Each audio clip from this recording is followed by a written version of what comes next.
Hi, this is Billy. I'm here to show you a quick video on how to draw an image using Cricut Design Studio and the Silhouette QuicKutz pens. What I want to do is add this Lightning McQueen image here.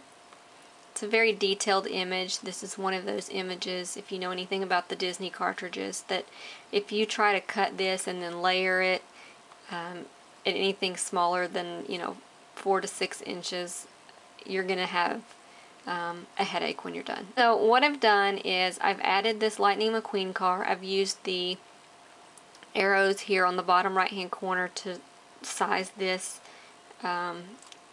make it a little bit bigger. And now what I'm going to do is I'm going to go to the Cricut and draw this in. Okay, so here we are in front of the Cricut. I have my cartridge loaded and I'm going to take out the blade housing. And I'm going to add the Silhouette QuicKutz pen into the carriage. Screw that in just like I would the blade housing. Now that I've got that secured in there, what I'm going to do is load my mat.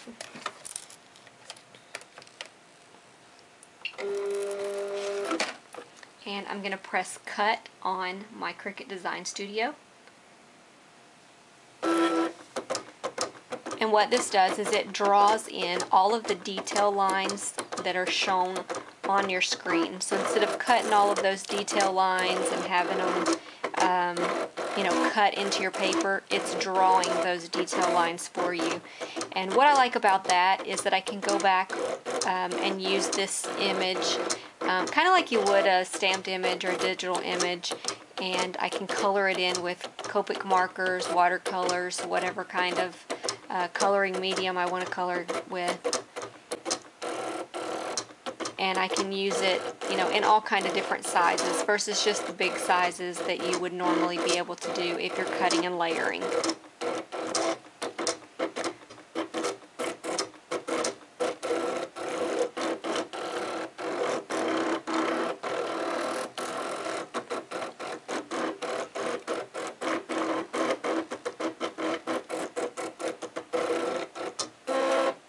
Okay, so my image is drawn.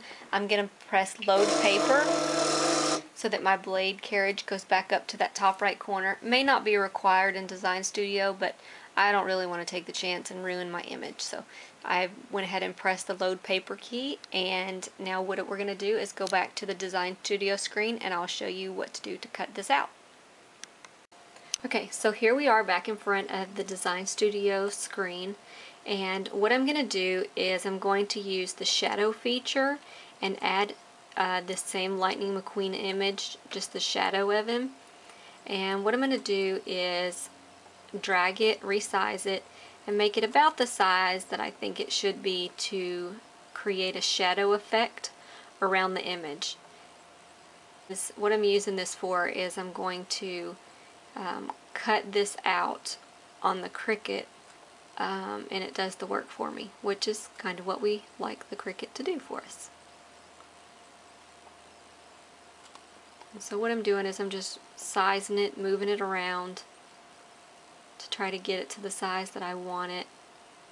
And once I get it about the way that I want it, then we'll go back to the Cricut and cut it out. And notice I'm only using this bottom arrow. If I use these, it's going to stretch my image this way, and I don't want to do that because if I do, it's going to distort my car and it's not going to cut the way that I want it to. And there may be an easier way to get the shadow feature, exactly the way you want it. I'm not real fluent in Design Studio. Okay, so I have my shadow here around the outside of my car, and what I'm going to do now is I'm going to go back. I don't know if you can see on here, there are these little detail lines, and along these detail lines they have little dash marks, and then that shows you what your Cricut is going to cut. So what I'm going to do is select that and delete it. And now I'm going to go back to my Cricut and cut this out. Okay, so here we are back in front of the Cricut.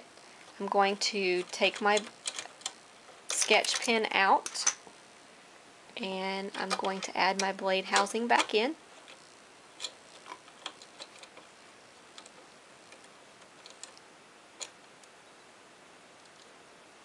And I'm going to press cut on my design studio.